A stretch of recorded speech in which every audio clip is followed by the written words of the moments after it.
The weekly way. Oh, I can't spot the nose. I don't think so. The weekly way. Oh, can't tell it all. The weekly way. Did you see it? I played a campers convention yesterday in New Richmond, Indiana. Campers.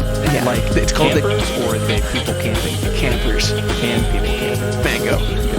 And it was pretty much a retirement village. And like they came up, they were like, most of the people who own campers are retired, which made a lot of sense. But then people had like really intense, like not handicap scooters, but like I don't want to walk scooters. Yeah. And these are like for outdoor use. People getting down. It was a bizarre sight. Yeah. Honestly, my dad has one of those. It's pretty wild. Like the get around or the camper? Like the get around outside on a, on a motor vehicle on a motor cart. vehicle cart thing. Dude, I've always wanted to be the kind of person that has like just an acre and a four-wheeler, and I refuse to get my mail any other way besides top speed burnouts. Yeah, there you go. Yeah. Were you the kind of kid? Well, Ben Howard, everybody. Thanks for coming on, hi. brother. Yeah, self-applause. You got to get the here. one-handed applause. He's here. I've He seen a made lot it. of those videos of the best one-handed clappers, and I'm still not impressed. You know what I mean? Like, I got it. you guys go cracked. Were you a But skateboard kid? Was I a skateboard kid? Yeah. I wish I was a skateboard kid. Like I wore this skateboard t-shirts and shit, but I never owned a skate. Actually, I owned a skateboard that had Terminator 2 logos on the back of it. Rad. And I had no idea what to do with it. Well, and I think the skater fashion as it emerged with Hot Topic changed all of our young lives. I mean, Yeah. you're probably 6-7 years older than me. I'm a lot older than you. Okay. I am currently 38, so Okay. I'm 11 years your senior. Very nice, very nice.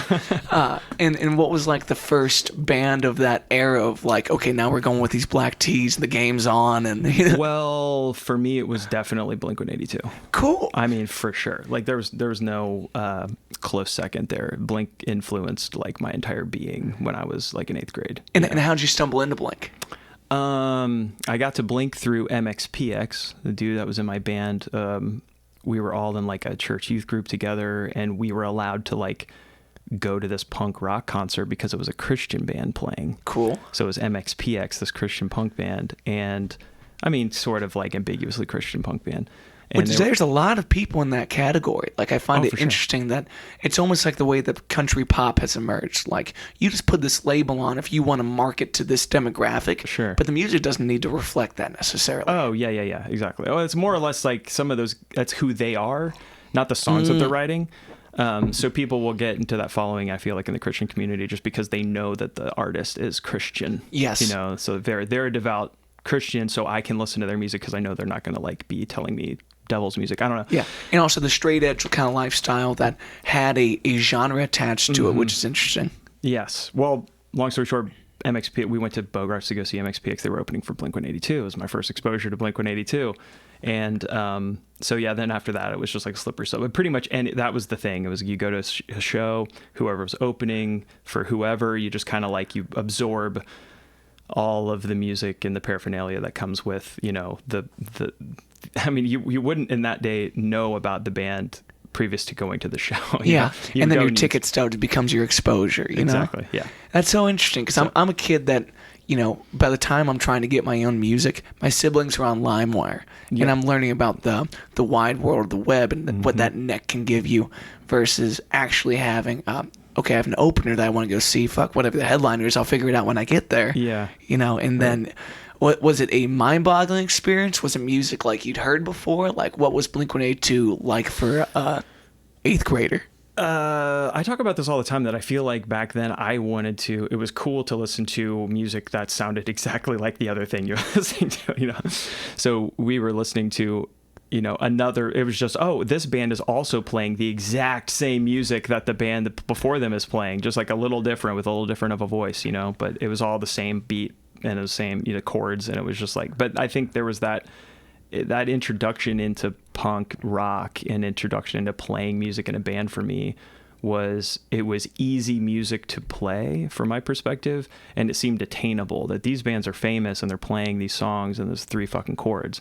So it was cool to me that I could see myself a little bit in like achieving that, you know what I mean? Because Yeah. once I got that bug that I wanted to write music, I was writing punk songs, and I was visualizing myself as Tom DeLonge. You know, I was Yeah. visualizing myself as the next that, you know what I mean? So I was It's always going for that. It's fascinating to say it's obtainable too, because you immediately have that thirst for it. Where some people just feel affirmed by hearing the songs that reflect them for the first time. You know, Yeah. music that helps pinpoint and become the soundtrack of what you're doing in your day to day. Versus you're saying like, oh no, I'm gonna be that thing. Yes. The irony of all that is I have no fucking idea who I am right now. So I have no idea what I simultaneously, I am very confident in myself, but also have no idea what my identity like as a songwriter is anymore. You know what I mean? Because Yeah. I've explored so many different avenues over, you know, playing music for 25 years. I just feel like at this point in time, I could pick up a guitar and write any number of types of songs, and it won't necessarily reflect like the whole swath of like what I am. But like for a long time, it was like this song has to belong next to the other song, has to belong next to the other song. And then you just got every song that you put out, even if it's track 10, has to reflect the aesthetic Yes. of your, you know what I mean? People have to come to expect that, you know what I mean? And we would like toss in my first band, we toss in little surprises here and there. But I mean, for the most part, it was basically, we're just rewriting the same song a bunch of times, you know what I mean? So What I think as bands are really trying to go to market, I think songwriters and bands are different because one of these is a product and the other one's a person. And Okay. I really liked, you know, my first live exposure to you is through the Critter Circus. And, okay. And I love that unfiltered, unedited, just person and the instrument that maybe the song came through initially. Whether sometimes you write something on keys, you find out it feels better on guitar or vice versa. Sure. But just getting down to the ether fed you this idea. The genre doesn't matter. Like I heard a great Geddy Lee quote the other day that we're a culmination of all our influences, and your sound is whatever you spit out from that. And the hope is that you have enough influences that you sound nothing like any of them. Yes. I actually agree with that. And I think that that's maybe what's been a strong suit of mine is combining things that wouldn't normally be combined in that way. Cause I wasn't trained as a music, you know what I mean? I was just listening to music. So I would like pull a little bit like, oh, it'd be really cool if like, and as a songwriter, putting all the pieces together of the final product in my head, like the drums are going to be like that, but the guitars are going to be like this, and the vocals going to be like that. You know what I mean? So in my mind, I'm like, this is kind of like Smashing Pumpkins, but like a little bit like, you know, Blink-182 or something like, and then no one else is hearing that. They'll be like, oh, this sounds like Muse. And I'm like, sure. I mean, Why not? It doesn't matter. All that matters is that like I got done with it and was fine with it. And it doesn't really matter how the sausage was made. You know? It doesn't matter. I think it's so much harder than when you take the next step with the material. Like now that the song is here, it's in my lap, and I'm trying to figure out the arrangement. The arrangement has a lot to do with you finding out what is the song and how do you best prepare people's ears to feel familiar but interested in the music. Yeah, you can't be too strange in a sense that you're not gonna. I guess it's just what's your goal. Yeah. I mean, if you're trying to write a song that appeals to all quadrants, you know, a 4-quadrant song is going to be something that like generally doesn't confuse you in the first 15 seconds. Like, you know, it's got to come in and like it's got to make sense. And that's generally the songs that I write is like, you know, I will kind of mess things up a little bit like on purpose just because it's like it's getting a little too normie and let me throw in a weird chord in there, like, and I don't even know what I'm doing. I'm just doing it just to like surprise myself and entertain myself, and also just being like, I'm sure someone's going to appreciate being challenged a little bit in this moment. But I mean, for the most part, you gotta analyze who your audience is, what you're going for with your final vision. You know what I mean? So for sure, being a little too strange you're thinking that you're challenging, but in the sense you're just not even going to get a listen. Pretentious creeps up on you very quickly. But I think also, you know, like you said, entertaining yourself above all things is the pursuit. You know, like we live in a world now where it's not about the amount of records sold. It's not about the amount of people at your shows. It's who found the song and what purpose did that song serve to them? It's like Yeah. music can be a one-to-one pursuit, that you wrote this piece that you don't even think is a decent enough song to play out anymore, but it ended up on your YouTube page, and there's one guy across the world who needed that song for some reason, Sure. and you were the vessel of that thing. Yeah, right. Yeah, you have written songs, I'm sure, that you're just like, I don't know, it just kind of came to me. Yeah. And in those like little magic moments where I kind of feel like, yeah, I don't even know why this song sounds good. Like I have no idea, and I can barely take credit for it. All I know is that like it's not a carbon copy of another thing I heard. It just kind of came to me, and it's whatever, and it's put all the pieces together. Yeah. And then you're taking credit for it, but you're like, it feels weird that I'm taking credit for this because I don't even know where the origin of that idea came from. It just literally popped into my head. Yeah. So in that vessel, word, I feel like that's kind of one of those things. I've had dry spells as a songwriter. And I feel like those things are more mental, than anything. Like you're not open to having The antenna's not up. Yeah. Yeah. You're not receiving your own ideas. You're just kind of like, I'm uninspired. And once you kind of are in that lull, it's hard to get out of it. Cause I feel like you're just in your own way you're just blocking your own, influence. So anyway, I find it interesting that you use that word. Cause I also feel like I can't take credit for my own ideas sometimes. Well, and there's places that you should take credit where it's like your publishing rights matter, your master rights matter. But when we're talking about the pursuit of songs in our lives, it's like let's give the glory to God or the muse or whatever you need to put it, because sometimes you write stuff that you feel like you're gonna fight that it doesn't reflect you. This isn't me. This isn't right for some reason. It's like it doesn't need to be you to come through you in that way. Sure.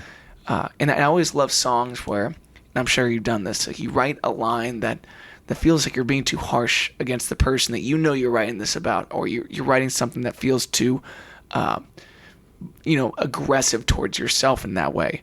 But a year from now, when you look back, you're like, no, that was the right one, unfortunately, and I just wasn't ready to accept it. Like there's foreshadowing in our own subconscious writing, Mm-hmm. Yeah.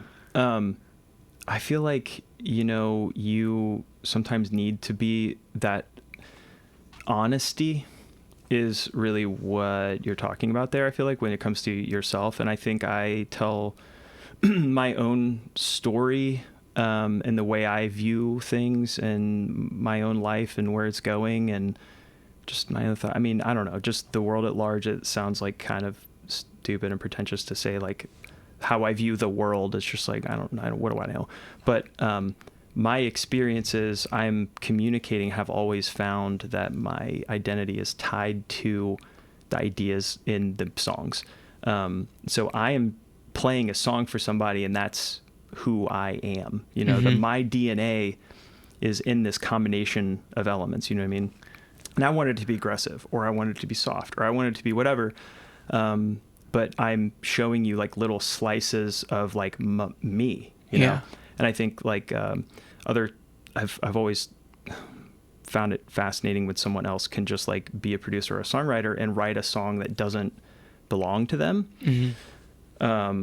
Because it's always just been so personal for me. And that's one of those things, like I'm not a trained musician. I've always just kind of been like, I'm feeling this thing, and it just kind of came out and manifested in this way. You know what I mean? And I'm not a writer, like I'm not a novelist or a filmmaker or something like that. I'm going to tell my little thought in a song, And so that's just been my language. I sometimes like the space to disassociate from songs, but I am impressed by folks where it's like a Pharrell, like someone who just writes hits that could be for anyone, and then they go searching for the right voice and the right parts, and it's like that has this mastermind of orchestration kind of an ordeal. But I've also found that like music's been this outlet to get to be someone that in my day-to-day life I am normally not, a little more boisterous, a little more loud, and trying to be in charge and entertaining the way that my heroes are, the way that I see Prince on the stage or James Brown or something like that. Sure. In my day-to-day life, the last thing I want to do is sweat like that or work like that in people's lives. Like, I want to be a little more casual. But the songs have been a way of stepping into the outfit and trying it on and doing that thing. Yeah, interesting. Yeah. I feel like that is your true form. You know what I mean? So it's getting out of your own way, and then the rest of the time you try to keep your shit together so people don't know, maybe. Yeah. So when you first started trying songwriting, like, had you played guitar up to that point, or was that? I got a guitar in 5th grade for Christmas, and my friend and I took lessons together. We had like two, we were both in the room learning chords and stuff. At a certain point, the teacher was like, "Hey, we're gonna like separate you guys out because you're going a little faster than the other kid." Yeah. And that's just like so like not. I mean, I wasn't like ripping, Still, but like, to solos and feel shit. like you start with someone and to separate because it connected, it hit home. And I think that in that moment, I was not going, I'm more talented. I just kind of thought, I get music more. Like I get where this is going. Like, you know what I mean? The start of a lesson, I'd be like, I see where we're headed. You know? And so I had a little bit more of an inherent, like an innate, like feeling of how a song was kind of put together. You know what I mean? Maybe it was like growing up listening to Beatles records and Beach Boys records and Billy Joel and stuff, all the things my parents were interested in. Like I could kind of understand like song structure and that kind of stuff. And I wasn't just like E, A, D, great. Like I kind of felt, the purpose behind learning these chords. And so, anyway, I played for about a year, took lessons, and then I got to a point where was taking songs to the teacher and being like, here's this Nirvana song. Like, let me, like tell me how to play this. And once I got to the point where I like stopped caring about generic lessons and into just as soon as he could tell me how to play a song, that was where it kind of ended for me. Like, I was like, got it. Now I've played 3 or 4 songs that are on the radio. I'm done with lessons. Like I kind of stopped learning like the skills at that point, which I think stifled me to a certain degree. But at the same time, it also kind of like that limitation, like also allows me I navigate my limitation, and the songs kind of reflect that in a weird way.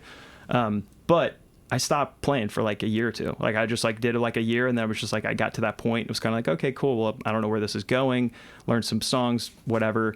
And I still loved listening to music. I mean, I loved like listening to rock music and pop music and stuff. And I mean, like, that era was like Third Eye Blind was on the radio, and like, I mean, I was like super into all those bands and alternative rock. And then, lo and behold, a neighbor of mine comes and says like, hey, we got a band together to play a talent show. Do you still play guitar? Like, I think you played guitar, don't you? And I was just like, I haven't dusted that thing off in a couple of years, but I think I could fumble around and play some chords or whatever. Luckily, like I wasn't at that point that became the band that I ultimately went to, great heights with. Yeah. But that band I wasn't the driving force of that band. And I kind of came into it going like, I think I know how to play chords.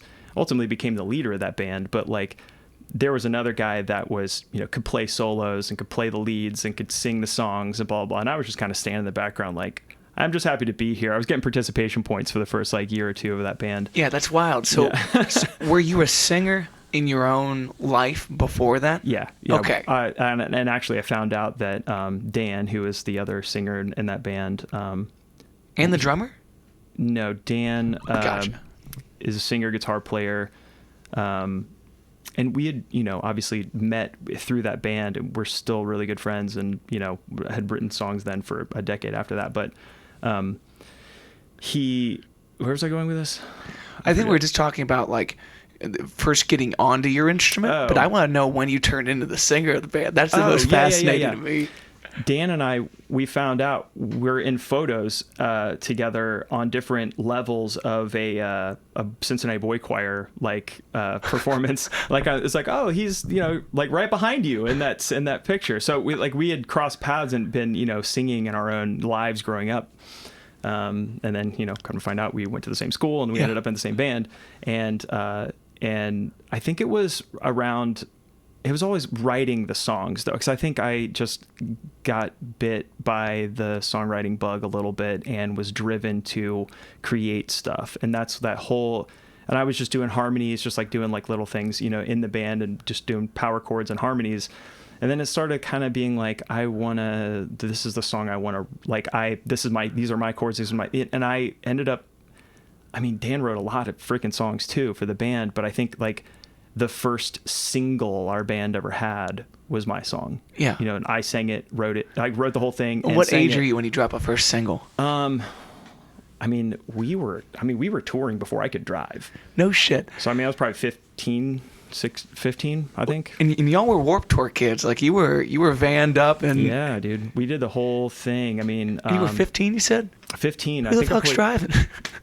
The other guys were older than me. Okay. So, yeah. Were you the baby of the band? I was the baby of the band. But also, like, weirdly the leader of that band. You know what I mean? Yeah. But I think it was just because I was so fucking committed to what we were doing. Like, I just had that drive to succeed in that way. You know what I mean? So I think the other guys were like, yeah, I want to play, but also everybody in that band was very talented. You know what I mean? I just don't know if anybody was like really like hinging like this has to go somewhere. Yeah. I don't know. I don't know if they were like gonna die on that hill. But at a certain point, you know, when I hit 15, 16 or whatever, I was like, this is my mission in life, is like to be a guy in a band. Like, that was my whole thing. And is any of the material of that particular group still out in the world and available for people if they wanted to listen? Yeah, I think those early, or at least one or two of those Bottom Line records were released independently through Nice Guy Records, which is a local Cincinnati record company. And I'm still very close to the owner of that label. Seems like Nice Guys. Yeah. It's not just a clever name. That music's still just floating around on the internet. Cool. So the band's called Bottom Line, and we had two full lengths, and then hundreds and hundreds of other unheard songs that no one will ever hear, probably. And what a tough thing for a chapter of your life that, like you said, you spend your whole life reflecting on the things that go on those really formative years. And like, when did you realize that the fire was ignited and starting? Like, when did this thing start snowballing for you in terms of the journey to the top that you saw? Like, when were things happening professionally where I thought this is catching on, or when was I inspired to like take it all the way? When were you as a kid like, no, this is what we're doing and it's happening and it's going to happen, like, undebatably? I would say definitely throughout the touring element of the band. Like, I was really the one that was like, there was no social media, right? So like, there was these random websites that you could go to and kind of network with other bands in different scenes. And again, it was just a very the nascent days of the internet and what you could do to network, because there wasn't like MySpace or even, and literally you were emailing bands, like going to their website, like finding some resource for some scene in Baltimore, and then you would like find a band and listen to a bunch of band songs if you could, and then you would like email them and say, hey, we're planning a show through this thing, can we hop on a date with you? And I was doing all of this and committed to carving us into like existence, it was like literally like pushing our band into people's faces, and so I think at that point I was like,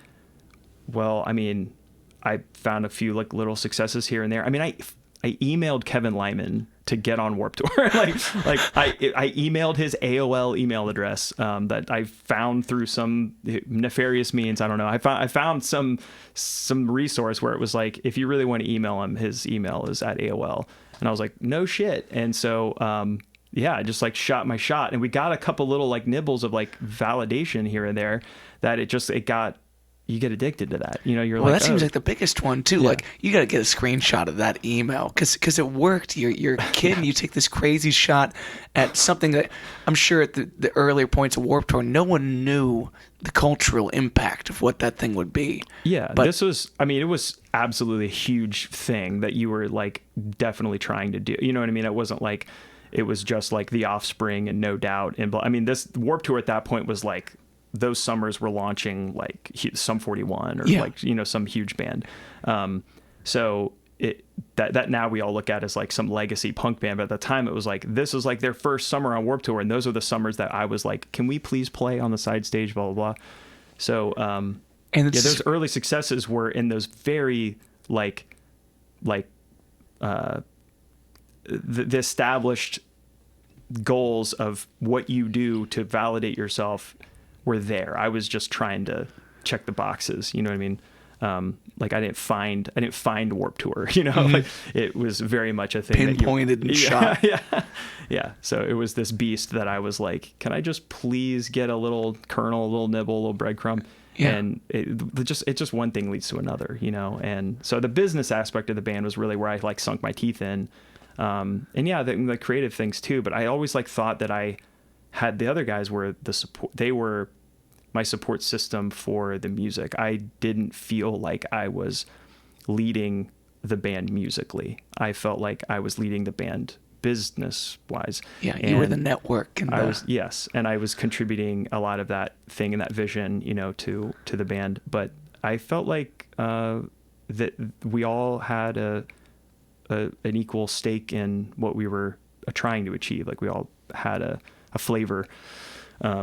So it wasn't until late. And like I'm saying, it was just now that I'm looking back, I'm thinking those early singles, yes, they were my songs, my song ideas, but I mean, 1 of 10, you know what I mean? It wasn't like, I just think that's just that magic thing. You're like, that's me communicating and happened to be a good idea. You know, it could have been the worst idea, you know what I mean? But it happened to be a good one that we pushed, you know what I mean? But like, I wasn't writing whole albums myself by any means, you know? Well, it's interesting when you talk about like, you know, I grew up a guitar player as well, and I thought the songs were EDA. You know, I thought that's what the song is. It's like, no, the song is the arrangement. And there's a beautiful testimony to your bandmates of, we all pitching for why is this bridge special and that bridge is not? Because someone said, get out of the way. Like, let's drop bass and drums right here. Let's just have guitar.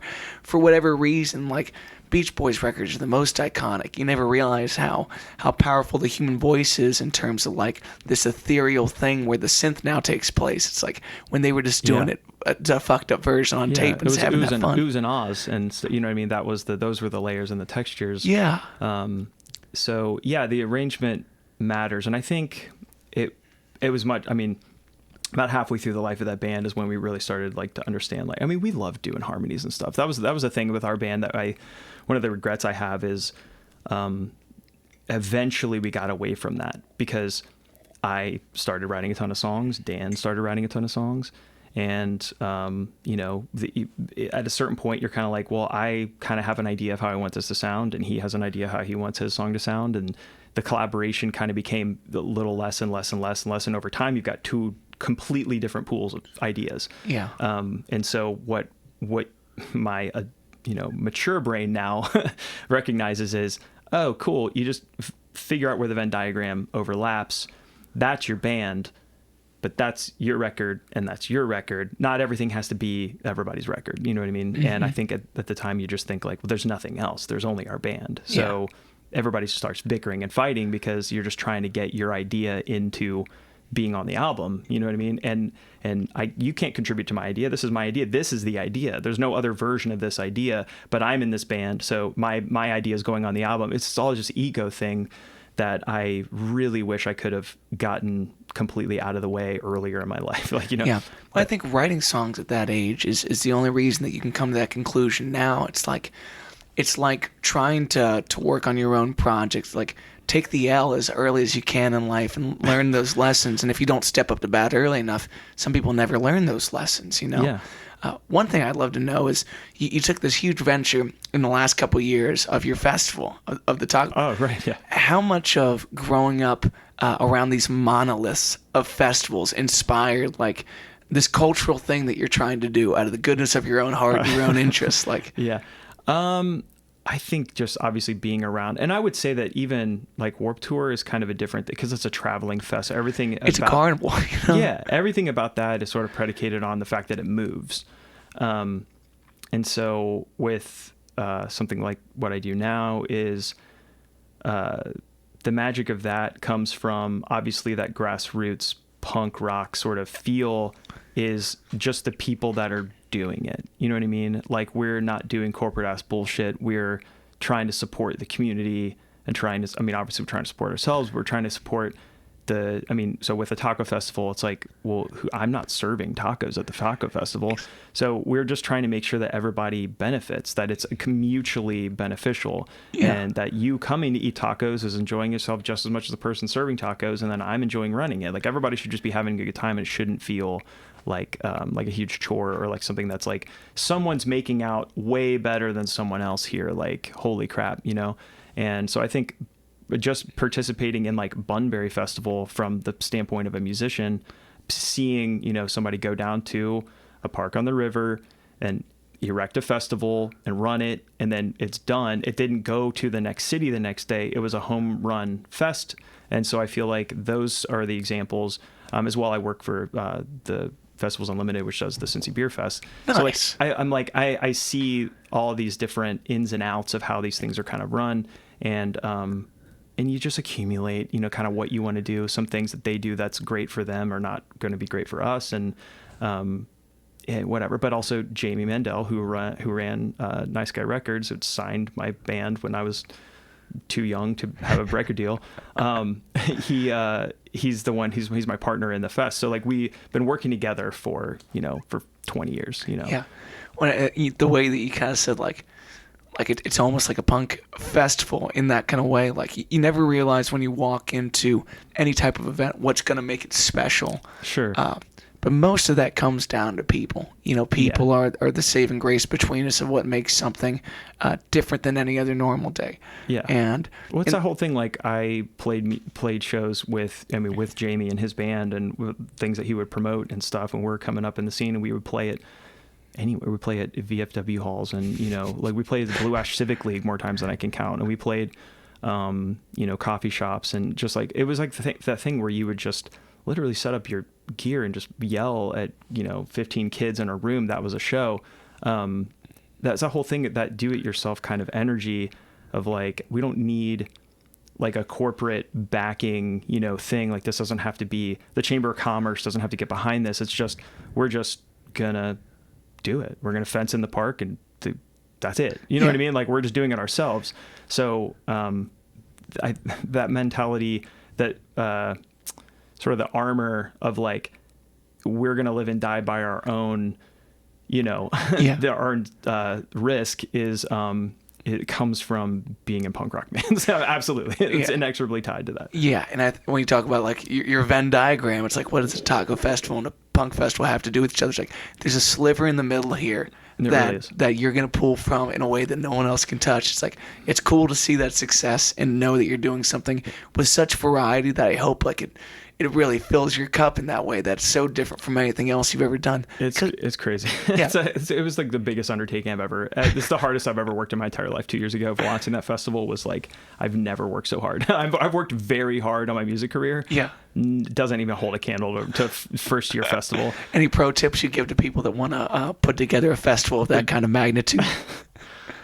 Probably don't. That's exactly what I was hoping for. Like, stay the fuck out of here, kids. It's a lot. I mean, I think really it's the team that makes it. It's really just if you have it. But that's like a band. It's the same thing. It's like there's only so much that I can do on my own as a soloist. I can write some songs. I can even record some songs. I can put some material together. I can make a TikTok. I can but it's a lot better when you're helping your buddy out with his record and he can make your music videos. Mm-hmm. And you have somebody, you know what I mean? Which is what happened. I mean, I have a friend who is a filmmaker by trade, but he's also a musician by trade. And so like, I will help him record his songs and he will help me record my videos. And like those sort of relations, like he's essentially part of my band for the purposes of putting together a package or putting a song out. You know what I mean? Like I couldn't have done that myself. I can't film myself with the gimbal. You know what I mean? Like it's just not going to happen. Totally. So, and then, you have designers and you have photographers and you have all these things. It's like, you could do all that stuff yourself, but it's just a lot easier when you have other people that you can describe your vision to and you find somebody that fits that also understands what they're doing, and you just trust in them. Like, hey, your artistry and your skills, I'm leaning on you to take this thing to a level further than I can take it. Putting out a record is the same thing as putting on a festival. It's a lot more work, but it's the exact same thing. You just gather the troops, you gather the people, and you say, you're the best person to do this, you're the best person to do this, you're the best person to do this. If it's advantageous to you to get involved, then like, let's do it. You know what I mean? So have you always been a good delegator like that? Yeah. That's how I got on Warped Tour as a 15-year-old. Someone drove me there. Yeah. Man, that's one of the things that I personally struggle with, and sometimes I like to pretend like I don't struggle with, and then someone's telling me like, take your hands off of this. Yeah. And those are tough things to come by, but seeing what someone can make of a well-led team is the most impressive part of a human society like this. The pyramids get built because someone was willing to say, I am not the man for this job. You push the rocks, I'll help you guide this shit Exactly. in. Yeah. No, you couldn't have said it better. Yeah. So one thing that really impresses me from what I know about your whole story and who you are is the humbleness that you approach the craft with still today. Because you went somewhere that has made many people stale, and many people done with the music in general. Mm-hmm. And it has called you back in a way that most people don't answer that call. So I'd love to hear what really made you want to come back to it and what's kept it in your life. Yeah, it's a good question. But also thank you for using words like impressed.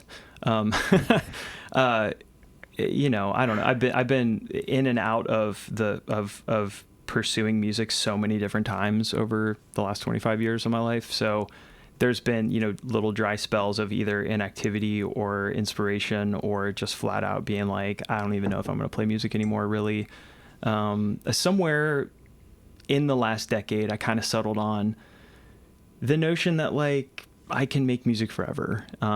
It doesn't have to be something that that's the only thing I'm ever going to do. But like, that's the difference between somebody who's just playing music and someone who is creating art. Like somebody who is like I said, I'm telling sort of my story through, and I'm communicating through that. And I've always done that. I can't really remember pre-guitar lessons. Like I can't remember what it was like to not have a guitar and not have the, like I hear a song playing in a movie and I'm like, what a cool harmony. As strange as it sounds, I heard like part of your world in a commercial to, the Little Mermaid. And I was like, man, I love how like the harmony goes up and the root note goes down. And I just like was like, man, that's cool. I got to figure out what those notes are. I can't imagine what that would be like to not have stuff around to make music and listen to music.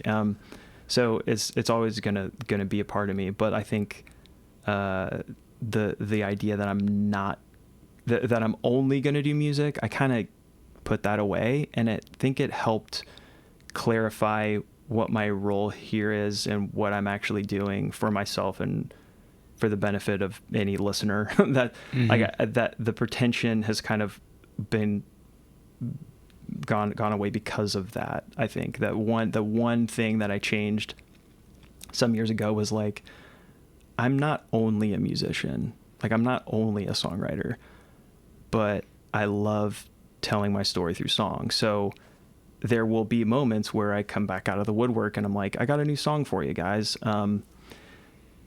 Do people care?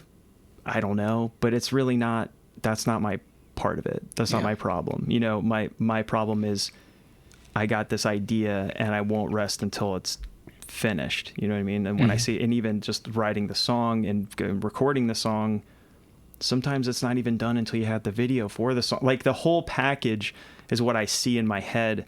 And if I can't see the whole package, I don't even touch it. You know what I mean? So, that's been a frustrating thing for me too, is because I've had so many things that I'm genuinely proud of throughout my career, and little packages of vision that if I see something and I'm just not 150% into it and invested in it, I don't do it. And I think that's one of the things that has caused my music career to kind of, like I don't really have a community anymore. I don't really have like people that are like, ooh, he's got a new song. And it's just because that inaction or inactivity is through me just not really fully believing in something that I kind of have an idea for. And so I'm just as well happy enough to just not even touch it. You know what I mean? And so people won't hear from me for 2 years because I don't put any music out, because I'm just like, wasn't really feeling it. And for a musician who like has a manager and a booking agent and blah, blah, blah, and a publishing company, 2 years of inactivity is like, dude, you're fired. Yeah. Like, you're gone. You're just rip up the contract. You're not a musician if you're not doing that. And for me, I'm like, I did other things in that 2 years. You know what I mean? And now I came back like reinvigorated to like tell the story and put this all together. And yeah, I don't know. So I feel like the inspiration to do stuff is stronger when you take out some sort of necessity for validation or like necessity to stake my identity in it. And I'm a lot of things, you know what I mean? I'm unknowable, baby. Take me to Dick's Sporting Goods. Find out how else I fuck around. Put some cleats on me, dog. You don't know what my life is. So I don't just like hang my hat on like, that's it. I wake up every morning musician. I go to bed every night. I can stay up 24 hours still. I'm still cool. I go to bed every night. I'm not like that. I do a lot of things in life. You know what I mean? So it's a tough thing to get to, man. My fiance has been a huge part of me understanding that what you do with six strings is only a very small part of your life, because you know, I have hopes that this can give me the opportunity to raise a family the way that I got to grow up, to have a beautiful childhood in a neighborhood that you love, and then to pursue the thing to whatever your heart's content may be. But with your most recent project, in the same way that you talk fondly of your videographer and the way that these things kind of culminate, like, when did you feel that you had all the pieces for this most recent release? So this is pre-Pandy, right? This is like 19, ended on Pandy. That's hilarious. And it's at a certain point I knew. So I was working, doing freelance work for Amazon actually, and they sent all of our jobs to India, and I was sitting there with like 2 months of like runway, thinking like this is going to end. And I got to figure out what my next thing is going to be, which is ultimately when I started developing the Taco Festival. But I just started realizing, like, you know what, I have like this little window of time and thought process where I like was thinking about what just kind of stockpile of songs I had and whether or not I was going to take some of my free time coming up to do anything with them. And I got nerdy like Rivers Cuomo and Weezer, and I like made a spreadsheet of all my ideas and when the chronology of when they came out, and then that's when I also started like sort of reconciling with my first band, and a lot of ideas that are on this album were kind of tied to my first band, and thinking about like, man, it'd be so different if we had just released the album here, then like this wouldn't have been a thing. And I just kind of reorganized everything in my head, and I like made perfect sense to me. You know what I mean? Just like what I had done as a musician made absolute sense once I saw it all like lined up, and like this is the month and the day and the year, and I had a song on it, and I just like looked at the timeline and I was like, my whole songwriting career makes complete sense to me. And it was so funny because in doing that, I found like that song never came out, this song never came out, this song never came out. 3 of the 5 of them were pursued as strictly acoustic songs. And then so I just kind of like, after a while, I was like, hot damn, there's 10 songs that are completely, abandoned, unpursued songs over the years of being an alt rock, either punk, pop rock, whatever, pseudo rock and roll guy. I would never think, oh, I'm going to play this slow, pop folk song that would never come out under the banner of my other projects. Mm-hmm. And so it just died on a hard drive, you know what I mean? But through this exercise of sort of reconciling with my Rolodex of songs, I just was like, man, I guess now's a better time than any. No one really knows me for anything, so what's it matter? I don't know that I was really thinking like, I'm going to do this as my first Benjamin James Howard, my full name, but also this fucker Ben Howard got popular. Piece of shit. Dude, my fiance's favorite, her absolute favorite. And she goes, who's on the podcast today? I was like, Ben Howard. She's like, shut up. No, I was like, it's the better option. Well, like people like all the time would like text me, over the years. What's funny is that like around, not through any I don't even know why. I can't even explain it. But like when I was like 18, 19, I decided that when my band's second album was going to come out, I wasn't going to go by Ben Howard. I was going to go by Benjamin James. It was my middle name. I don't know. I just like the alliteration. James is my grandpa's first name. I just like thought like it's still a family name. It still identifies me, but it's also like not really like tying me to like my family. Like it was just like that was my rock star name.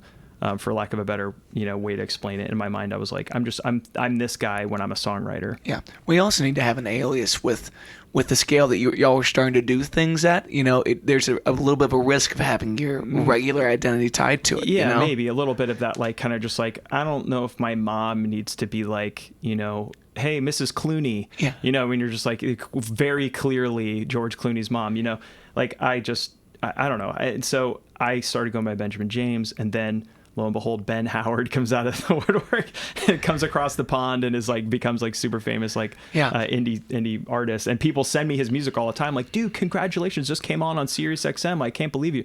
And I was like, oh man, I mean, by the way, I haven't been going by Ben Howard pretty much ever in my career. Nor do I play guitar like that guy. It's like a lot of great harmonics and weird shit. But the fact that you think that I could be that famous, that's really cool of you. Thank you. And the fact that you don't know what my voice sounds like enough to assume I'm that guy, like very nice touch. Yeah, cool. You've never heard a single one of my songs. Great. You fake ass. But that's a tough thing too for that. For most of music up until the internet, you can't have the same name as another artist. You'll never get found. Your recognition is mainly in the audible sense. It's like, when they say on the radio, you'd be dead in the water if you went with your real name at that point in time. So, well, I think this album, there's like kind of this like energy around it, which like is simultaneously precious and also completely like disposable. It's like a really cool balance for me where I'm like, these songs were already abandoned. Like they were just destined to be not heard ever. But something kind of like came back around with each individual one that I chose to be on this album. I was like, this is cool. And some of those were actually wrong songs I did write for other people, but not in that sense that we were talking about Pharrell just like writing a song on spec and being like, anyone could write. Like, they were just written for I wrote a song for a commercial. I don't know. I wrote songs for like very specific other purposes, but I wrote the song. So of course, like I'm in the lyrics, you know what I mean? A little bit. I'm writing it about, you want to, be well and blah, blah, blah, blah, blah. And like, these are the sort of directives that like, the producer will give you to like write a song. And I'm like, okay, but like, I find myself in the song, I'm finding that kernel of truth about, something, but when you look in the mirror and you don't see what you want to see and blah, blah, blah, and all those things that like everyone has a moment of self-doubt or something, that you can pull from. And so, I didn't look at that as like, that was off limits. I wrote that for someone else. I was like, well, they didn't use it. I'm going to use it. Mm-hmm. But Benjamin James Howard being the name that goes on this album is fine. 'Cause it's also like, I may never do another solo record. I've never done a solo record. So I've been a songwriter for this long and I've never actually had an album or a song come out that's been my name. So who knows? It might never happen again. So like this whole thing is just kind of like an experiment in a lot of different ways, but it's also just like kind of a clean slate a little bit. Like for sure, finally getting this moment, but also it's a bunch of songs that I do deeply care about. But also, if I cared so much about them, I probably would have put them out 15 years ago. That's heavy. And let me be the first person to be on the side of, if you don't put anything out after this record, you're a piece of shit. Quit holding back on us, Ben. It's fucked up. Yeah, thank you. But when you have material that you revisit from your old life, it's like having a conversation with yourself. You have to find reasons to like it and hate it again, and wonder what you would change and what you wouldn't change. But I love what you said. Like it's precious, but it's disposable. If we all had a little bit more of that attitude of fuck it, you start having the fun that you deserve again. Yeah. And this was for me like a good exercise in just kind of letting go, So letting go of them, but not letting go of them into the garbage bin. It was like, I'm just letting go of them. Yes. Like I'm just gonna, they can be out there. They can be yours now. I'm not, print. Say it's over. But I'm not necessarily staking, ironically, I'm not staking my identity on them. I'm not like steeping myself in that whole, the genre of each of these songs or whatever. I'm not, it was just a fun it's an exercise. Like this whole album for me has just been like, I'm going to revisit these songs. I'm going to basically cover my younger self. I'm not going to rewrite them. I'm not going to reattempt to reorganize them or readdress them. These are fully finished, complete songs. So 20-year-old Ben is going to get, his due, you know what I mean? So it was that kind of approach. And it wasn't so much of an artistic statement as it was a fun exercise to like kind of explore and live in for a little bit. You know what I mean? What was the most fun song to pull back out of the bin? So the first song on the record is a song that a lot of people had heard when I was in my first band and thought that was like maybe a next big thing for the band. And we showcased that song for Columbia Records in New York. My old band did. So we had like a full band, arrangement of the song that we performed. And I fondly think of that. Obviously there's another little like trauma of like doing a showcase and getting told no, Yeah. but associated with it. But it's not how I've always carried the song with me throughout that process, through that process. And then in hindsight, I really like the song. I've always like championed for it. It kind of made me, when somebody tells you no, it's like, you can either take that and be like, you're right. It's not that good of an idea. But like, there's the flip side of that where you like get empowered and you're like, no, you saying no makes me like it even more. Yes. And that's kind of how I've always kind of had that song. And it was fun to re-record that one, but I don't sing the same anymore. So it was a lot strenuous, more strenuous on me vocally because I'm just not that singer, I don't know how to explain it. But it's really loud and it's high octane, in the chorus. And I just don't write songs like that much anymore. But then the next thing is there's a song that I wrote, which I performed a crooner actually. And it was also a song that our band recorded years ago.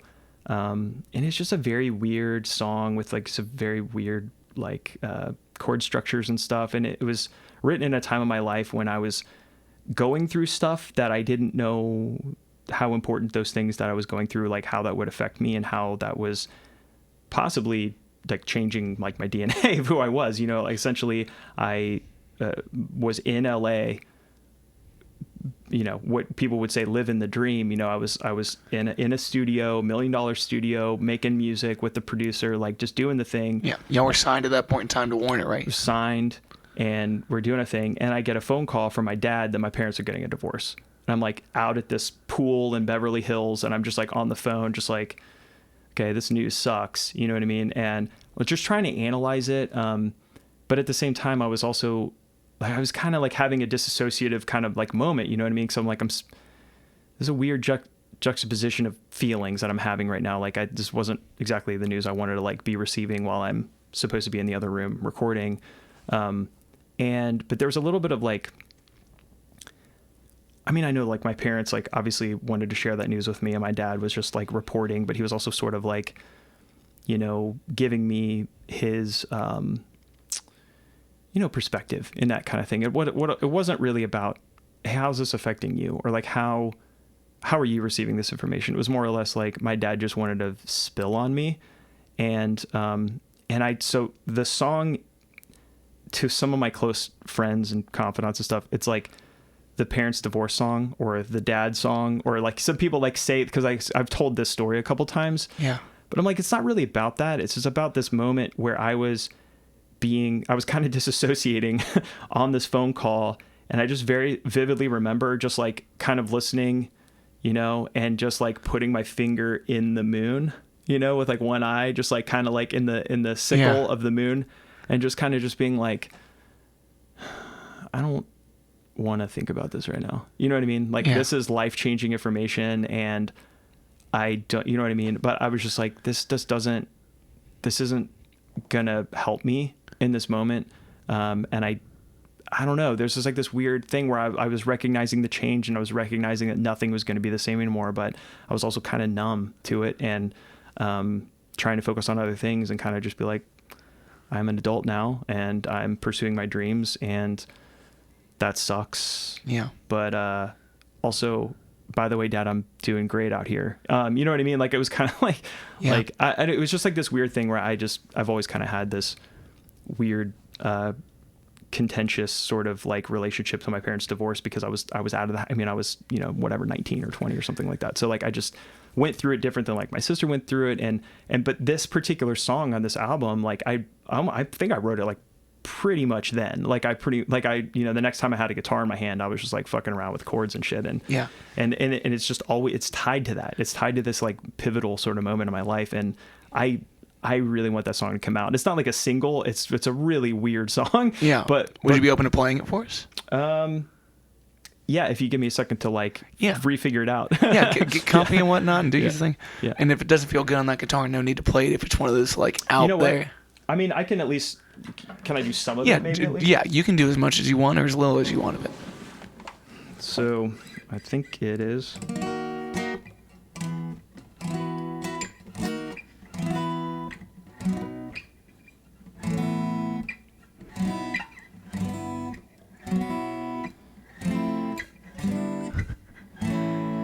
That's a bag of chords right there, brother. You know what I mean? Like, yeah. Edit out the parts that are nothing. No, this is the human part, brother. They love this.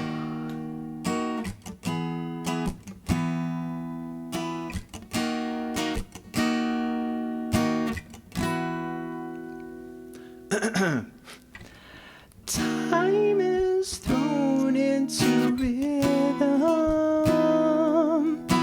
Nothing till now ever changed. My hands are tied to my body, but inside I'm rearranged. The moon is out before sundown, a fingernail full of wine, watching you as you fall out, and somehow my eyes are dry. Please tell me that I haven't lost my mind. Please tell me the obvious and we'll hide from our lives in rewind.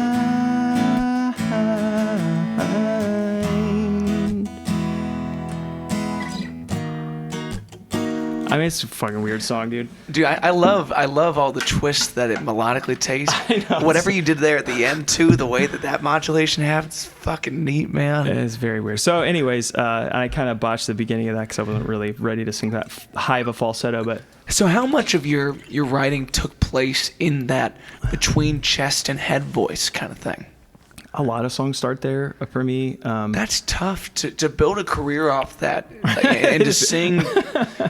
I avoid that space like the plague. Like that's worst case scenario for me. Okay, that's interesting to hear that. I don't know. I think a lot of songs I write kind of like late at night, and it's quiet.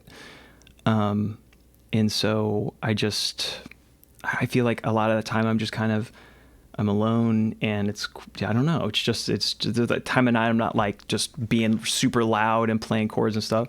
And that, when the sun is shining, I can take that idea and I kind of figure out like what I'm going to do with it. But a lot of those songs on this particular record, they're gentle, and they have, I don't know, like a softness to them that it just doesn't fit on a lot of rock records, that kind of thing just doesn't work on a punk album, Is that track on this new record?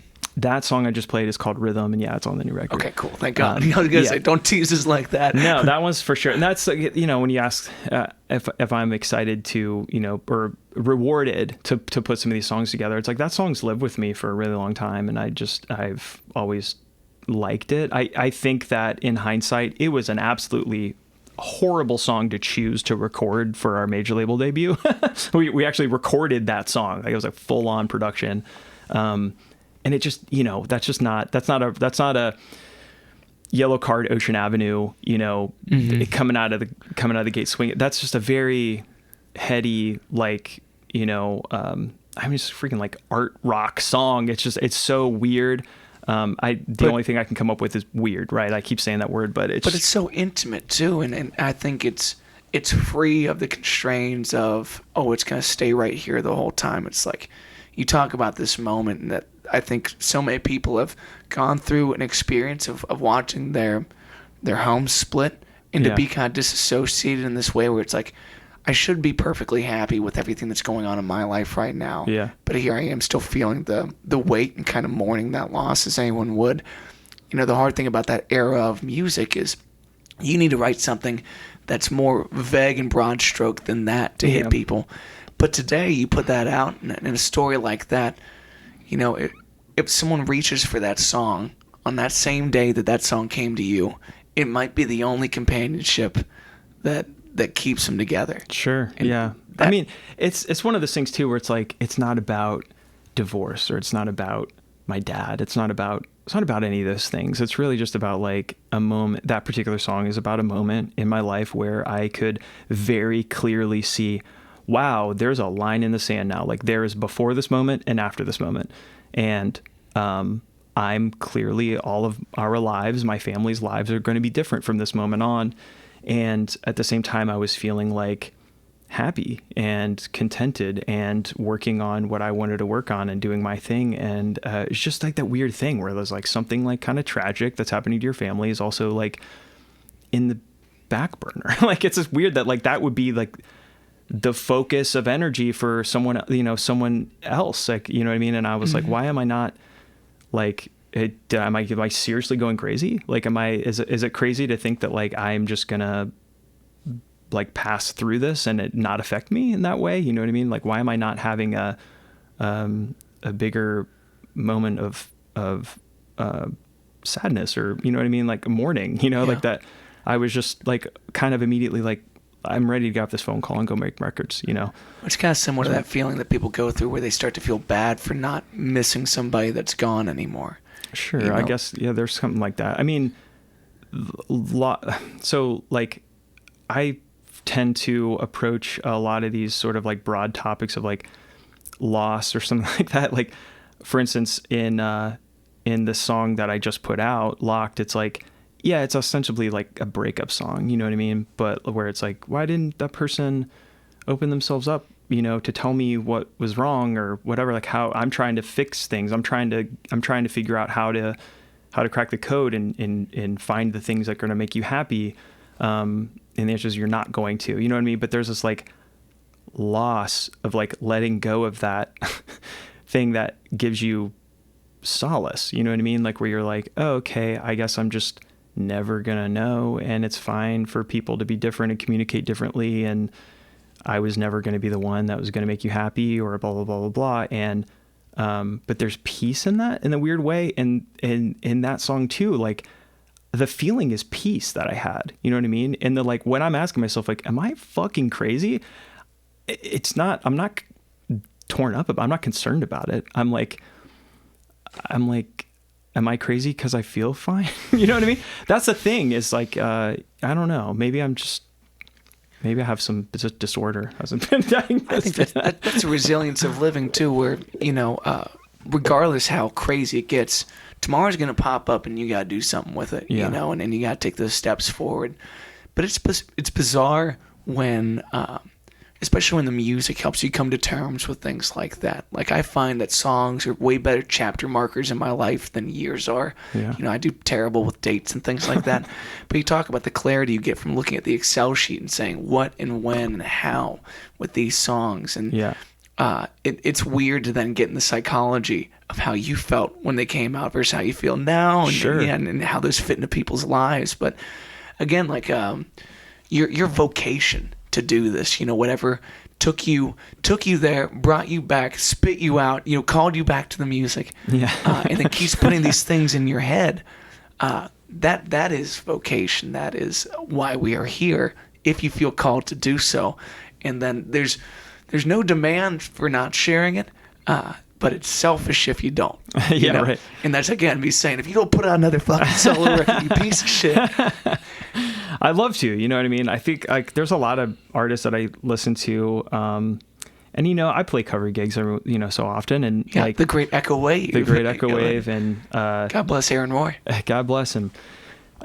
He and I play pretty much exclusively, like, again, songs I kind of grew up like listening to in the 90s and like songs from like the 2000s and stuff, because it's just, I gotta tolerate the song, and I didn't grow up listening to like 60s, 70s, I mean, even 80s, like rock and roll. I just like, that's not the song. I'm not going to get pleasure out of playing that myself. Yeah. So if I'm going to play for 3 hours, I'm going to play songs I like. But anyway, so we've kind of been like thrown into the like, hey, if you want 90s alt, book this band. You know what I mean? I'm like, I don't know if I wouldn't say that, but sure. If that, I mean, I guess when you really boil it down, a majority of our stuff is that. But I'll be damned if we don't play Tom Petty in every single fucking set. We love Tom Petty, man. And like, so I think it's one of those things where like that kind of songwriting style has always stuck with me, where it's just like, dude, that guy can do with 3 chords it's basically Green Day. I mean, to me, Tom Petty songs and Green Day songs are literally the same. That's super fascinating. And bro. I was going to say that is probably controversial to somebody to say, like, why would you even put any sort of relationship between those two songs? But I mean, when you sit there with an acoustic guitar and you're going to play 3 chords and sing some melody over it, I feel like the Tom Petty records are the ones I grew, rediscovering them now are the same as like punk songs that I grew up listening to. And I have a hell of a time playing them. I love them so much. And so I could see myself for sure putting out an album that like is more of that, like sort of like simple Americana, like full open chord kind of driven thing. And that wouldn't necessarily be like a band that I would start or like something like that. But I would there's a couple grooves that we get in playing other people's songs sometimes where you're like, yeah, that's a song I could explore that aesthetic, as another exercise of like, this is the record that I want to make that kind of sounds like this. But again, I'm kind of in that point in my career where I'm like, I still don't identify fully with it. It just would be a fun exercise. Like maybe I'll put out an album that sounds like that. And the next thing, I don't know. I love Beck, dude. I think Beck's one of the great chameleons of the game. And my number one is Prince. Prince is a person that makes me happiest to listen to.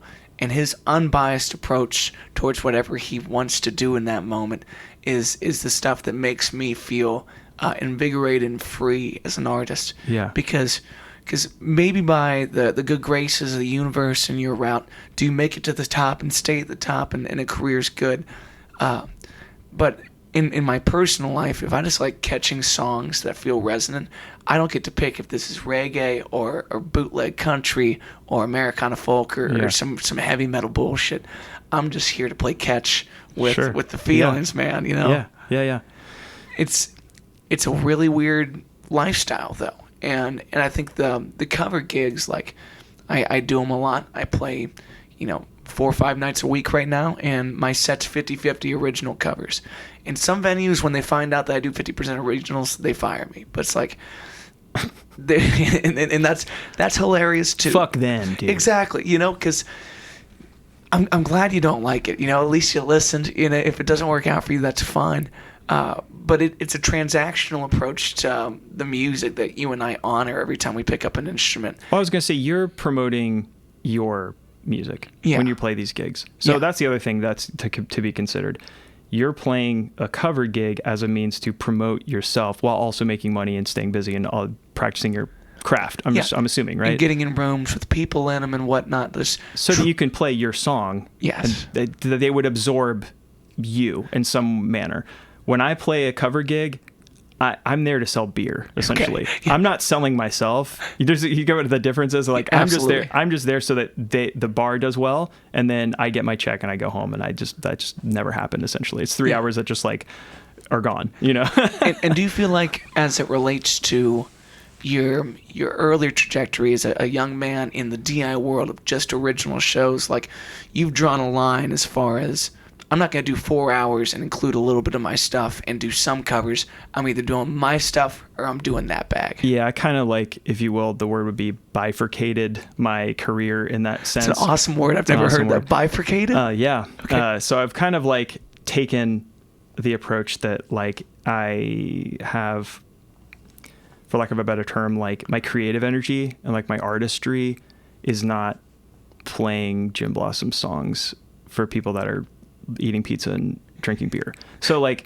that whole thing is like just it's a different gig. Mm-hmm. I do audio and visual production. I run a festival, like blah, blah, blah. I'm not promoting my songs while I'm running Taco Fest. You know what I mean? I'm not like handing out stickers like, oh yeah, if you like tacos, you might like this band. It's like, there's different businesses, you know what I mean? So there's a different approach. And I think that like I'm skilled enough to know 100 cover songs and satisfy a crowd, you know, sitting at a bar enough to get a repeat gig out of it and play a couple times a month. To me, that's satisfactory. For you or like my drummer Aaron or somebody else who like, you know, is more interested in just doing that like all the time, you know, there's different motivation there. For me, I'm like just as well, a couple gigs a month max, and I'm not really putting any energy into that as like a means to promote my career, because I really don't think that my songs and what they're saying and how I feel about them, and especially like the songs that come out on like an acoustic guitar, are like the songs that dude who's drinking a beer, like he just wants to hear the fucking Tom Petty song, you know what I mean? And that's going to get him going, woo, another one please. Yip ya. And so that's the goal there. It's just like you're hired for that specific gig. Yeah. And I can entirely appreciate how in your position you're going to play the show and think, I'm going to play songs. I'm also going to play other songs that are kind of in the way that I do them is representative of my style. And you know, you'll probably play a cover song and it may sound like one of your songs because like it's you playing it. So your voice is coming out and doing it, and people are going, Matt Waters, oh cool, I see what the vibe is here, blah blah blah blah. And if you've got a flyer or sticker or something like that, and then they liked that energy, and then that parlays into you having a fan on Facebook that is now going to check out your new single when it comes out. But cover shows for me are not a means for me to like, hey, Locked is out now, streaming everywhere. Like, remember when that guy played Tom Petty the other night? Like, they're just different energies. And honestly, I would rather you not remember that I played Tom Petty the other night. Really? Like, I want that to live in that moment, and I want you to remember this only. when my name's on the table, and like, you know what I mean? That whole thing, I just only want to be thought of doing that. You know what I mean? I don't know, people don't agree with it, but I think that's kind of like where I find that makes the most sense to me. I don't know. Yeah. Well, I like the variety of it too. I think having those conversations, appreciating why someone has bifurcated, you know, they've set this up in a very particular way. And sometimes I think like the covers, they really do water down the brand and the image in terms of understanding the material. But there's also a game that I'm trying to play better and better every time, that if you can tell me one song you want me to play, and I know that song, the next song I'm going to play you from my catalog is going to be the closest thing that I can conjure to that energy. Exactly. Yeah. I will get you on the hook with this bait, but I'm going to try to reel this fish back in. Because there's a historic precedent for that, you know what I mean, with like people doing covers to get famous. The Stones, you know. Yeah, you know what I mean? All these bands and soloists from the, 60s or whatever were first putting out a different version of a song that came out 10 years prior and just like doing a new thing. And it's just been, there's a lot of precedent for like getting famous on a cover and then showing them the next thing that you got, that you picked this, cause for if you're releasing it, but you picked this song for a reason, because you're going to put your sort of stamp on it and then show people, I got you familiar with me because you like the song already. I got you on my team. And now I'm going to show you something else that is fully me. Yes. And then you'll have already sort of laid out the carpet, for them to walk on. So hopefully if it goes well. If it goes well. If you fuck it up, that's on you. If you fuck up the cover and then you try to play your own shit after, they're like, what am I here for? It's like, I'd rather see you burned at the stake, you witch. Another fishbowl, please. Thank you for promoting Sundays at Fishbowl at the Banks, everybody. Drink your feelings, come see me. It is a really... it's a hard line to to walk, and I respect every artist's pursuit of the music and how that comes out. And I think there's also something about, like, everyone's trying to scratch some itch. You don't really know what that itch is until you get there. And, you had a lot of fabulous experiences, I'm sure, from your days. Like, what was the first time you did an international tour like? Well, other than Canada, the first band I was in only did one international tour, and that was to Japan. Yeah. And that was I was a senior in high school, actually. So I had to... Gnarly. I know, it's really gnarly. The irony of that is no one from my high school could care less about it. As high school kids, piece of shit. So I don't know. What was it like? It was otherworldly, man. It was really like that's one of those moments, like I was talking about, that just sort of solidifies that journey and your plight as a musician, that like, this is possible, like this could be my lifestyle. Like, I could be traveling the world and playing music, and you know what I mean? The whole thing definitely sealed a little bit of a deal there. Yeah. Well, is that something that you can still reminisce on fondly? Like the affirmation of you stepped across the threshold of success in that regard, and you can always hold on to that memory as something that's a beautiful accomplishment. Yeah, I think that there might be other people that might think, wink, wink, that is a bit of a like, oh, well, how sad is it that this didn't lead to this, that this, you know what I mean? Like, this moment of potential didn't lead to a second and third and fourth Japan tour where you know what I mean? Blah, blah, blah, blah. I don't look at it that way. I look at it, I treasure it. You know what I mean? I really look at it like, wow, that was crazy that we got to do that. And I'm super proud of it. I'm super proud of the memory. I'm super proud of how we performed to do it. We were super respectful and very gracious the whole time we were there, with everyone that was involved, the label that brought us over there, the promoters, the other bands. We were just like, absolutely, like, I think there was other times in our career where we were potentially like a little too hot, as we all get. Yeah. What do you call it? Big for our britches or whatever. But in that particular moment, I think of that Japan tour as like being just like a moment of like a complete out of body experience of just like not believing that it was real, you know? And it actually was it came easily, you might not talk to Jamie from Nice Guy Records and Big Mouth Japan, Moto and Mia from that brought us over there.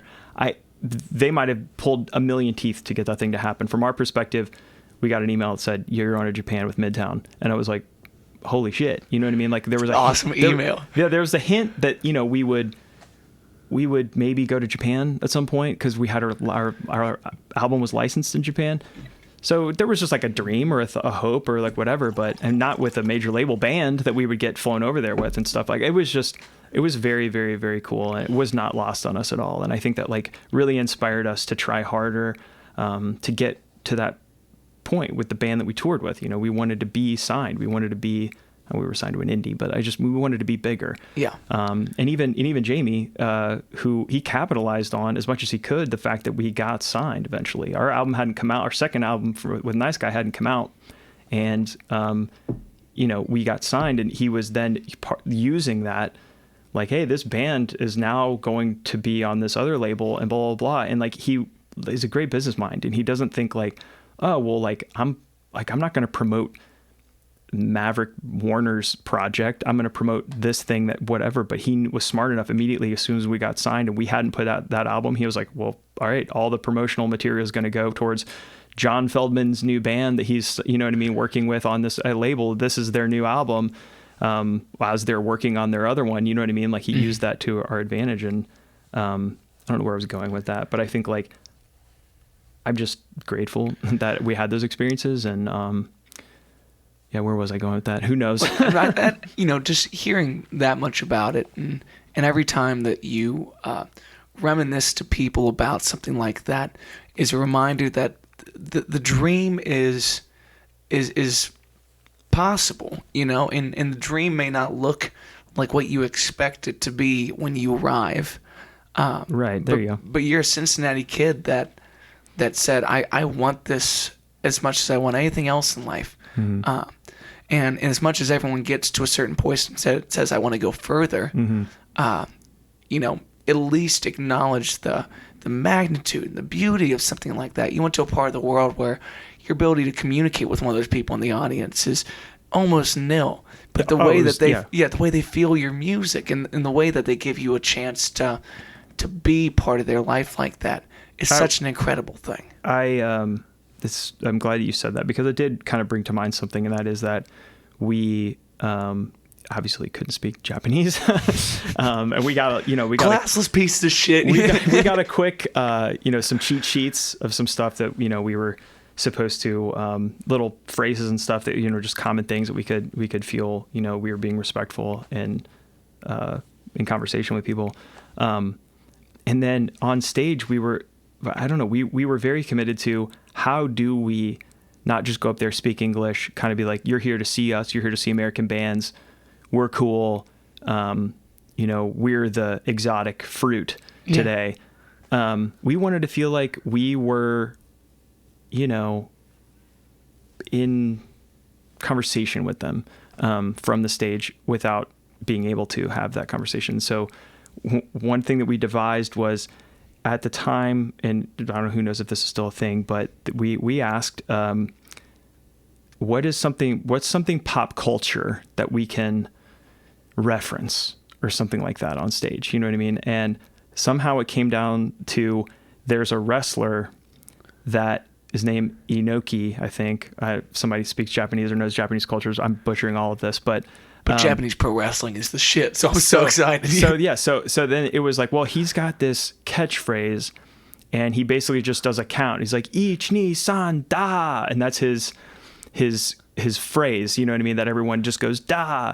So we were coached on, at the beginning of every show, we would play a little bit of our song, and we would stop, and we would say, like, do you know Inoki? And like, the crowd would be like, yeah, we do. But I think it was like, Inoki shitemasu ka? Or something like that, and that was, do you know him? And then everyone would be like on our side, like, holy shit, they're speaking Japanese. What the fuck? Yeah. And then so it would be like, okay, get ready. 1, 2, 3, da. And everyone says da at the same time. And then we would like keep going with our song. Bang it. And it was very cool. We have it on, and we filmed it, but like, we got compliments all the time. Like, wow, that was really cool that you guys like took it a step further to like kind of address the culture and, you know what I mean? Like, speak Japanese on stage, blah, blah. None of the other bands did that, Yeah. But anyway, so we just, I don't know, that was those moments of something happened right. You know what I mean? Yeah. And it went well. And, things didn't always go well for us, I mean, a lot. We had a lot of problems, but like, that was just one of those moments where like we had an album come out, and we actually had a really shitty CD release show where, you know what I mean? It wasn't a very successful CD release show. We were kind of just like disjointed, blah, blah, blah. We got this Japanese tour, and we fucking kicked it into gear. I mean, like, the pieces fell on the table just in the right way. Yeah. And we took advantage of it. We took a bite out of it. And so I'm proud of that moment for sure. You should be immensely proud of that moment. And your humbleness, I'm sure, prevents you from, bringing that up. You would not be braggadocious about that, but even to reflect on those things, everyone wants to feel like it's just my life. It's no big deal. But as this songwriter community continues to build in our city, mm-hmm. And someone like yourself chooses to participate that and to be a light in that, I think your vocation has called you back to this. Your passion for it has brought you to making this album, to releasing these songs. You become a stamp of approval for the rest of us. You do. When you share those things and you give the same love and you participate, it should be something. And we should sing people's praises for being kind enough to share that with us, because it's a dream for most people. It's a part of your life that for every reason you can have 1,000 different emotions about. But to speak of it lovingly and to say, the way you got there is by thousands of miles in a van as an overly motivated, super, super pinpointed kid. It's like, that's the kind of craziness you got to put in people's minds so that this city continues to grow with folks who love and embrace the local music and the culture, and the kids who may be dreaming too big, but fuck it, let's do this thing, you know? Yeah, there's an equivalent today of something that, I've gone through. I can't tell you today what I have zero answers. Honestly, I didn't have answers then. I just was trying to, again, emulate things that I knew were going to be achievements, and things that we could rest our laurels on. Like, all right, cool, we're going to get on Warped Tour. That's a thing. We can forever now say Warped. It's been experience. It's we're on the poster. It's Yes. on the, it's official. But there's a lot of this luck, discussion, a lot of things that are just like, they're just going to happen or they're not happen. And, I don't know what today's thing is. I don't know what the today equivalent of getting on Warped Tour is for a band in any genre, or what the networking stages would be to get yourself on a Japanese tour. I don't know, short of just like already having a ton of fans and somebody contacting being like, there's like 10,000 ticket buyers in this market, and if you can get yourself here, we'll sell a ton of tickets and merch. Like, I guess it's TikTok. I don't know. Yeah. Well, the navigation is different for everybody. It's a little bit of luck, right place, right time, and all that, but just the potential for it. I was going to say, it's just whatever that is, we set our sights on something, you know what I mean? And we just kind of did not pass go. You know what I mean? Like, it was just like, just do not stop going around the Monopoly board until we have the property we wanted. You know what I mean? Mm-hmm. So it was like that drive. Because I've had it, if I don't have it, then I don't do anything. That's that thing of like, I've been so driven and so committed to something before, and I believed in it so much. I know what that feels like. And it's magic. It's awesome. Yeah. And if you don't have it, it's hard for me to muster that. And I feel like even if I can contrive it and I can put it together, and if I'm not like super jazzed in that way, I feel like you can feel it. And I feel like I can feel it when other artists are doing that. For sure. And they're just putting something out to put it out, and they don't really care that much. I feel like it's palpable a little bit. So I'm afraid of that, and yeah, I really, I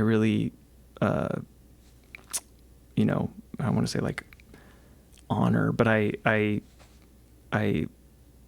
think of those moments of just pure tenacity and drive, for lack of a better word, as something to behold. I really behold that. I really think about it like in my past, these like little moments of accomplishments and things that I did right and that went well. You're just like, yeah, I'm going to look at that. Like, maybe it didn't lead to the next thing, but like, damn, that was good. That was a good month. For the things that you hold sacred, your own ambition. Yeah.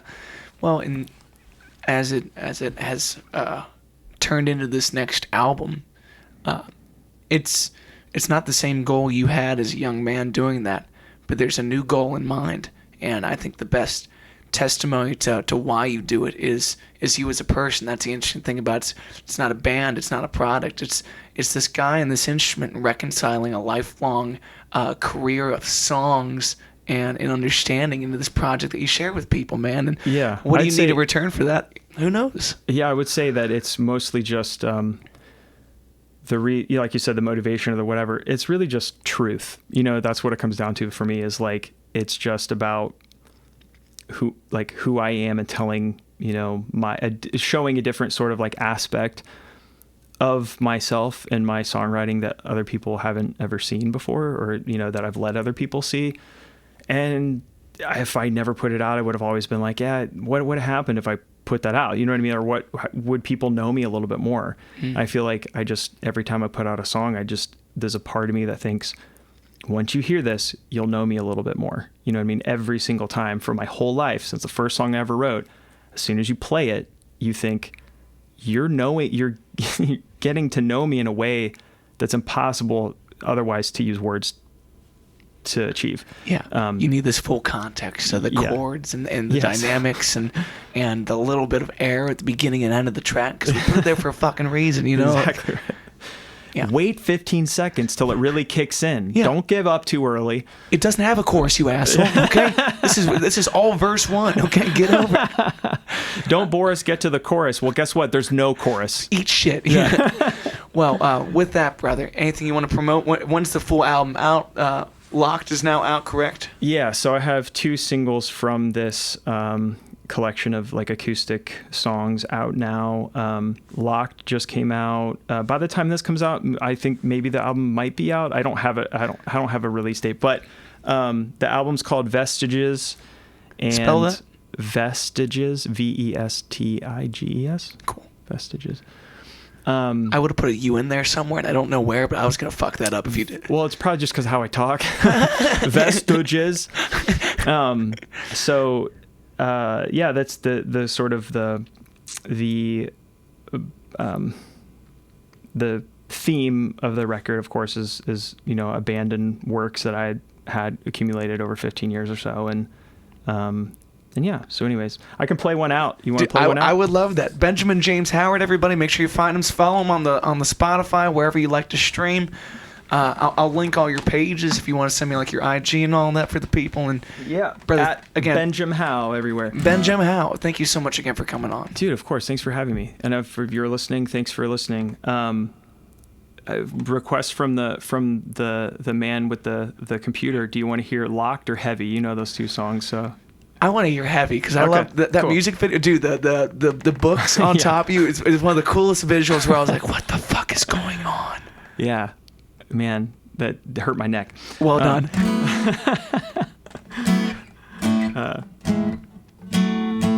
Cool. I think I know how to play it.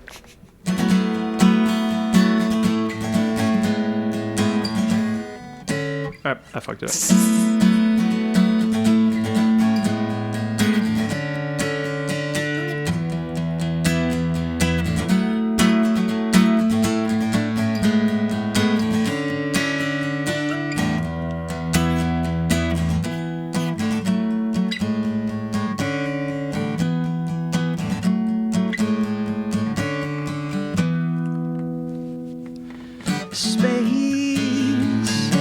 Asking me is bullshit. It's only in place to prove we're farther apart than we know it.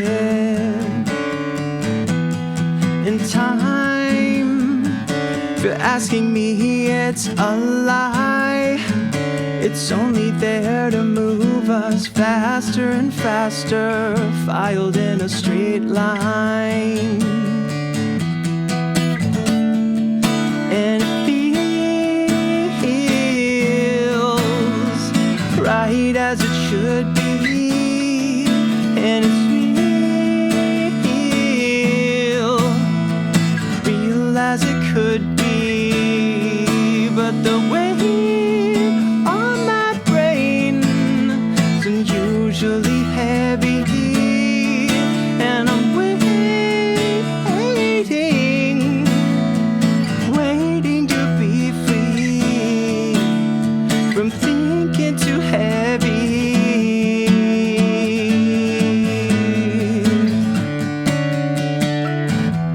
Too heavy.